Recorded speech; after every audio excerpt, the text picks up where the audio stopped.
Hello guys, welcome back to my channel advance English 101। आज की इस वीडियो में हम लोग 9 एडवांस इंग्लिश स्ट्रक्चर्स को सीखने जा रहे हैं, जिसमें हिंदी के बहुत सारे छोटे बड़े सेंटेंस को इसमें लाया गया है, शामिल किया गया है, जो हमारे हर दिन के आम बोलचाल में यूज़ में लाए जाते हैं। उन सारे वाक्यों को, हिंदी के वाक्यों को इसमें लाया गया है ताकि आप सीख सकें, अच्छी तरह से बोलना सीख सकें, पूरी कॉन्फिडेंस के साथ बोलना सीख सकें। अगर आप वाकई में अगर आप अंग्रेज़ी सीखने के शौकीन हैं तो इस वीडियो को पूरा देखें। केवल इस वीडियो को ही नहीं, इस चैनल पे जितने भी वीडियो अपलोड किए गए हैं उन सारे वीडियोस को आप देखिए, और हमारा दावा है कि 2 महीने के अंदर कॉन्फिडेंस के साथ आप बोलने लगेंगे। तो चलिए शुरू करते हैं आज का ये वीडियो। लेकिन इससे पहले मैं आपसे एक रिक्वेस्ट करना चाहूँगा, अगर आप हमारे चैनल पर पहली बार आए हैं या अब तक आपने हमारे चैनल को सब्सक्राइब नहीं किया है तो प्लीज़ हमारे चैनल को सब्सक्राइब करें। इस वीडियो को देखने के बाद इसे लाइक करें, शेयर करें और कमेंट भी ज़रूर करें। तो चलिए शुरू करते हैं आज का ये वीडियो। आज का हमारा पहला टॉपिक है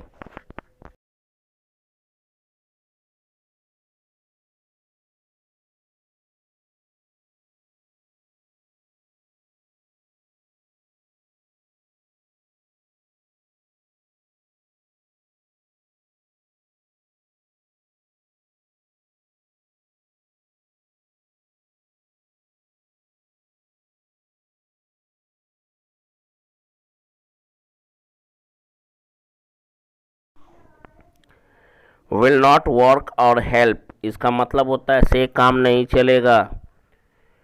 what is there to plus verb की फर्स्ट फॉर्म, इसका मतलब होता है इसमें इसमें हंसने वाली क्या बात है या इसमें रोने वाली क्या बात है। स्ट्रक्चर इसका what is there to plus verb की फर्स्ट फॉर्म प्लस वर्ब का fourth form plus will not plus help. पहला सेंटेंस देखते हैं, इसमें हंसने वाली क्या बात है। What is there to laugh, what is there to laugh. केवल हंसने से काम नहीं चलेगा। Only laughing will not help और वर्क हेयर। केवल यहाँ हंसने से काम नहीं चलेगा। Only laughing will not help और work here. You will have to show your talent here. यहाँ आपको अपनी हुनर या कुशलता का प्रदर्शन करना होगा या दिखाना होगा। यहाँ आपको अपनी हुनर को दिखाना होगा। You will have to show your skill बोलिए या टैलेंट बोलिए, स्किल और टैलेंट दोनों बोला जाता है। इसमें बहस करने वाली क्या बात है। What is there to argue. अगर सच में तुम्हारे पास इस काम को सही ढंग से करने का हुनर है तो करके दिखाओ। If really you have a skill to do this work properly, show by doing it. Because क्योंकि only arguing will not help और वर्क हेयर। केवल बहस करने से यहाँ काम नहीं चलेगा।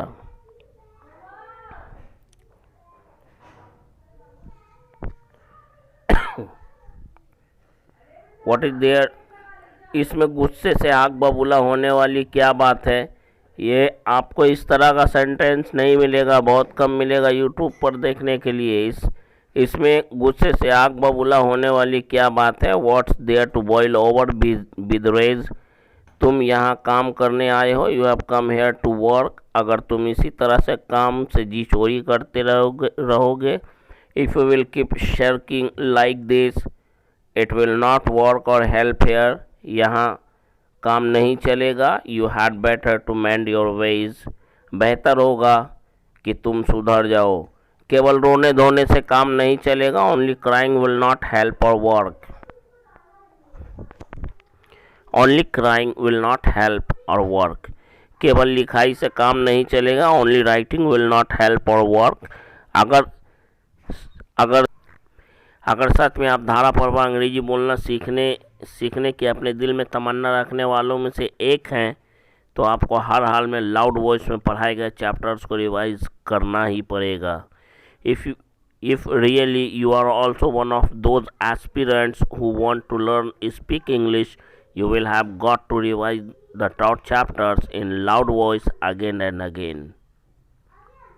Only writing will not help or work if really you are also one of those aspirants who want to learn to speak English. You will have got to revise the taught chapters in loud voice again and again.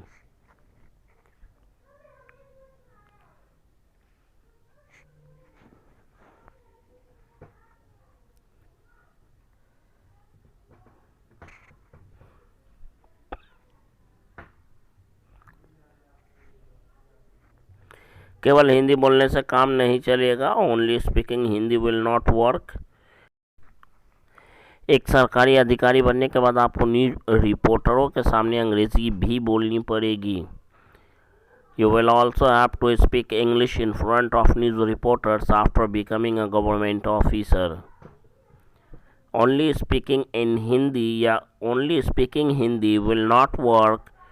You will also have to speak in English in front of news reporters after becoming a government officer.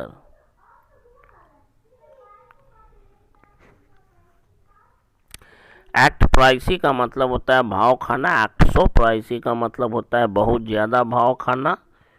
आइए देखते हैं. भाव मत खाओ, don't act pricey.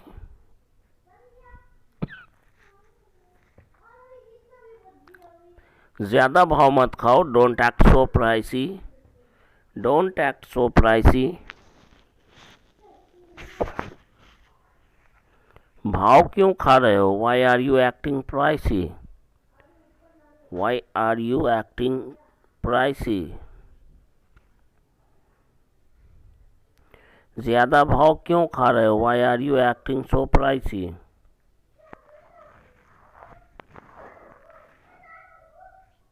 Why are you acting so pricey?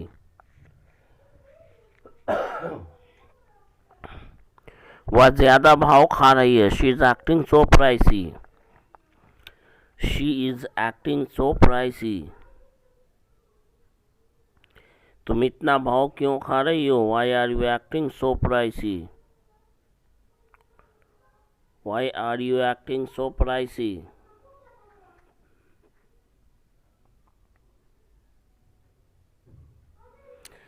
इतना भाव खाना अच्छा नहीं. Acting so pricey is not good. Acting pricey is not so good. या acting so pricey is not good. अब तुम भाव खा रहे हो. Now you are acting pricey. Now you are acting pricey.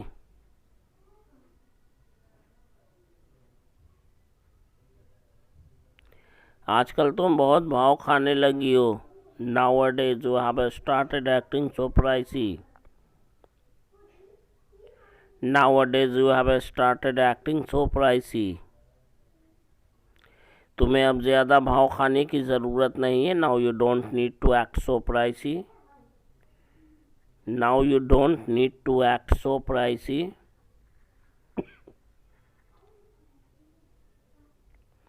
Well enough इसका मतलब होता है काफ़ी अच्छा. Well enough.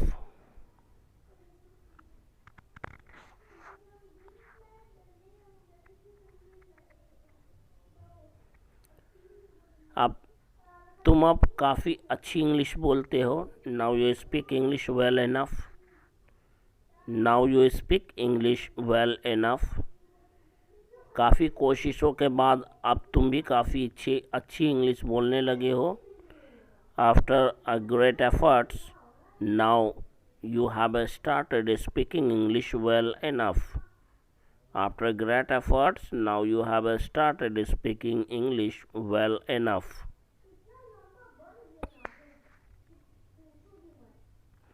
राजेश अब काफ़ी अच्छा क्रिकेट खेल लेता है. Now Rahul plays cricket well enough. Now Rahul plays cricket well enough.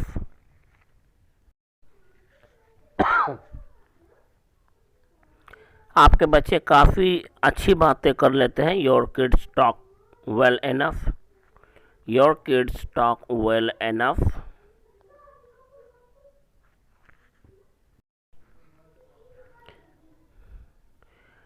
Radha एक मोबाइल शॉप में काम करती है. Radha works in a mobile shop.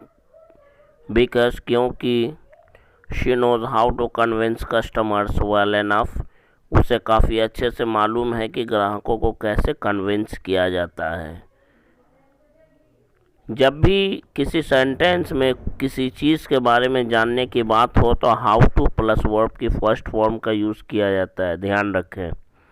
All I can से इज़ दैट, मैं बस इतना ही कह सकता हूँ कि ऑल आई कैन से इज़ दैट प्लस सेंटेंस, ये है हमारा स्ट्रक्चर सेंटेंस बनाने का। मैं बस इतना कह सकता हूँ कि आप लोगों को सही समय का इंतज़ार करना चाहिए, जल्दीबाजी में कहीं ऐसा ना हो कि काम बिगड़ जाए। ऑल आई कैन से is that you should wait for the right time, otherwise the work get spoiled in hurry.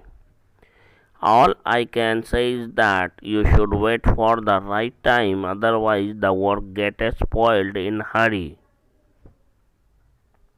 मैं बस इतना ही कह सकता हूँ कि उसने अगर चोरी की है तो उसे सज़ा भी ज़रूर मिलनी चाहिए। All I can say is that if he has stolen, then he must be punished. All I can say is that if he has stolen, then he must be punished.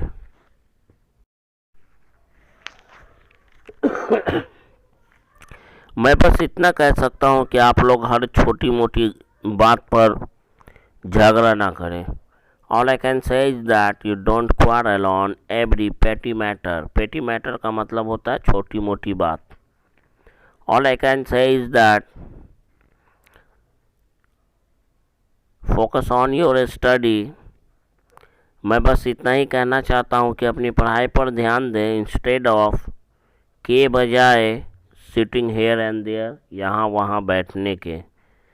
Instead of sitting here and there, यहाँ वहाँ बैठने के बजाय अपनी पढ़ाई पर ध्यान दें। मैं एक शिक्षक होने के नाते बस इतना कह सकता हूँ, being a teacher all I can से is that you should study, आपको पढ़ाई करनी चाहिए होल हार्टेडली, पूरे मन से, राउंड द क्लॉक, दिन रात, to make your future bright, अपने भविष्य को उज्ज्वल बनाने के लिए। Again, being a teacher all I can say is that you should study whole heartedly, round the clock, to make your future bright.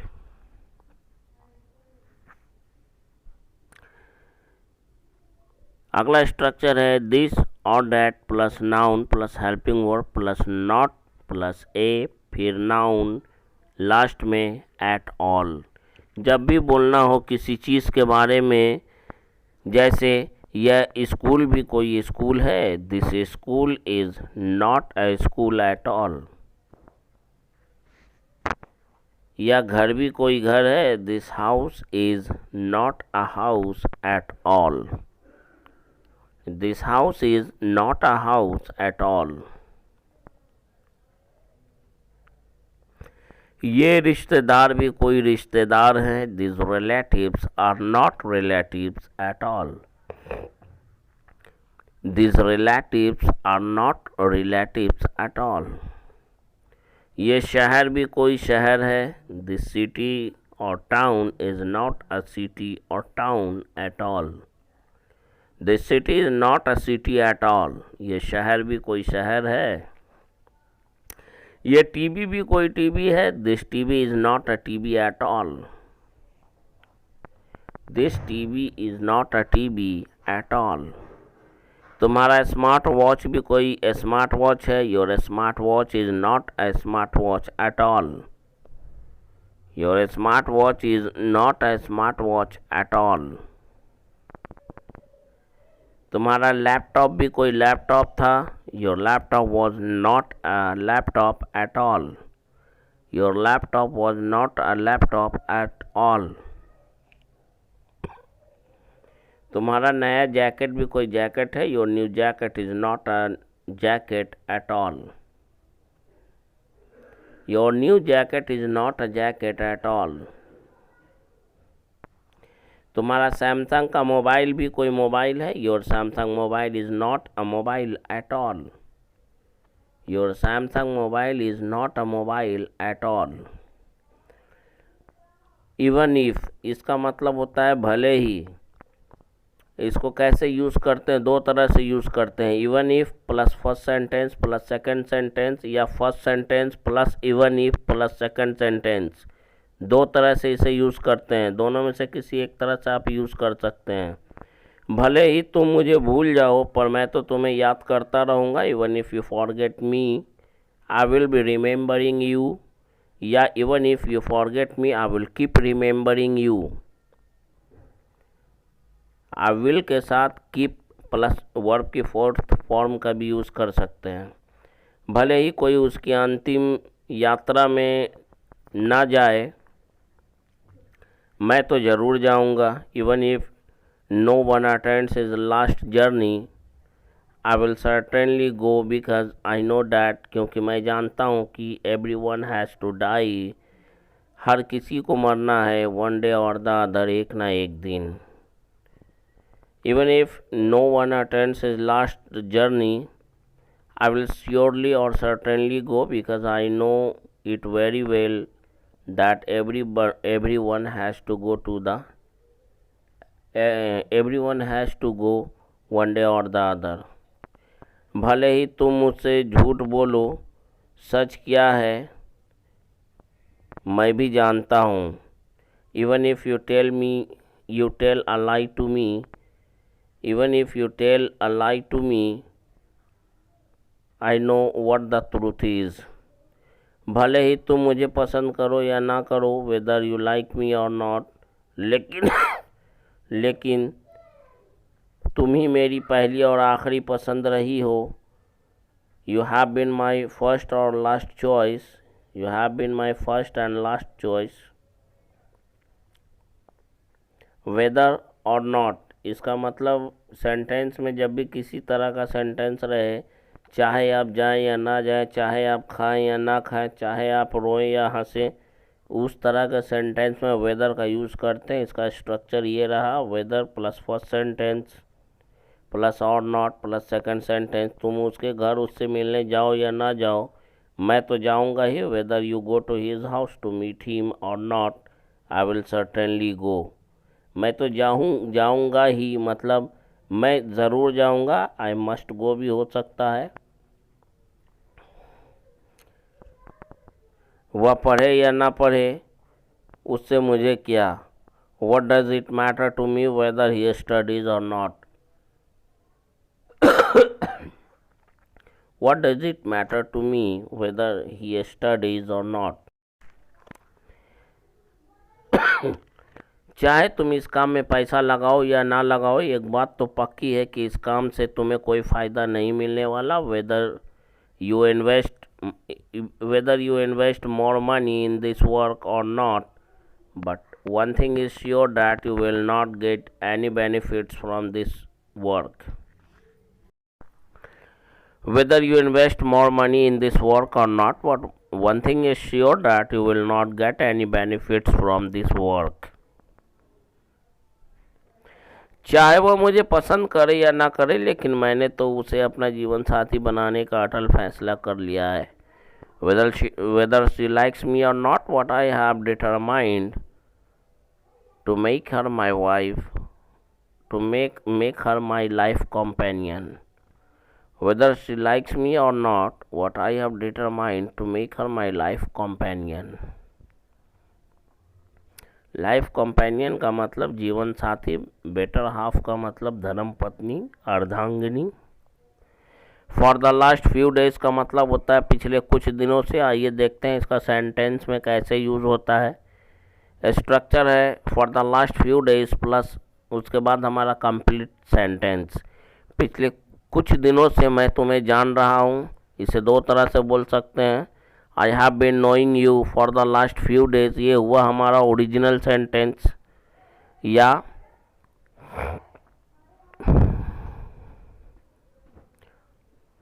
पिछले कुछ दिनों से मैं अपने परिवार से दूर रहने लगा हूँ। For the last few days I have started living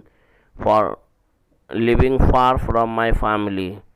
For the last few days I have started living far, या living far away from my family, पिछले कुछ दिनों से तुम मुझे जान रहे हो। For the last few days you have been knowing me, या for the last few days पहले लिखेंगे या बाद में लिखेंगे। You have been knowing me for the last few days and many more things are yet to be known, और बहुत कुछ सीखना बाकी है। What to plus me, you, him, her, them, यानी कि ऑब्जेक्ट प्रोनाउन। व्हाट टू के बाद कौन से सेंस में, उससे मुझे क्या, उससे तुम्हें क्या, उससे उसे क्या बोलने के सेंस में। आइए देखते हैं सेंटेंस। उससे उसे क्या, मैं कहीं भी किसी के साथ भी जाऊं। व्हाट टू यू, उसे क्या, मैं जीऊं या मर जाऊं। What to him, whether I live or die. What to him, I whether I live or die, उसे क्या, मैं जीऊं या मर जाऊं। उसे क्या, मैं तुम्हारे साथ चाहे डांस करूं या गाना गाऊं। What to him, whether I dance or sing a song with you. What to him, whether I dance or sing a song with you, उसे क्या, मैं तुम्हारे साथ डांस करूं या गाना गाऊं। सो गाइज, आज का हमारा 9वां स्ट्रक्चर सेंटेंस के साथ यहीं पे समाप्त होता है। आई होप ये वीडियो आपके लिए हेल्पफुल रहा होगा। अगर ये वीडियो आपके लिए हेल्पफुल रहा है तो एक लाइक ठोकने में आप देर ना करें। प्लीज़ इस वीडियो को एक लाइक ज़रूर दें। और चलते चलते अगर आपने अभी तक हमारे चैनल को सब्सक्राइब नहीं किया है तो प्लीज़ इतना कंजूसी ना करें, चैनल को सब्सक्राइब भी कर ही लें, क्योंकि सब्सक्राइब करने का कोई पैसा, कोई चार्ज नहीं लगता है। So please do subscribe this channel. और इस वीडियो को पूरा देखें और अंत में देखने के बाद आप खुद डिसाइड करें ये वीडियो आपके लिए कैसा रहा, और कमेंट में ज़रूर बताएं कि ये वीडियो आपको कैसा लगा। आप लोग वीडियो देख लेते हैं लेकिन कमेंट नहीं करते हैं, ये बहुत अच्छी बात नहीं है। So please I request you, after watching my videos, please write your comment in the comment box about the video. How did you like this video? Okay, thanks for watching this video. See you tomorrow in a new video with a new lesson. For till then, goodbye and take care of yourself, and thanks for watching this video.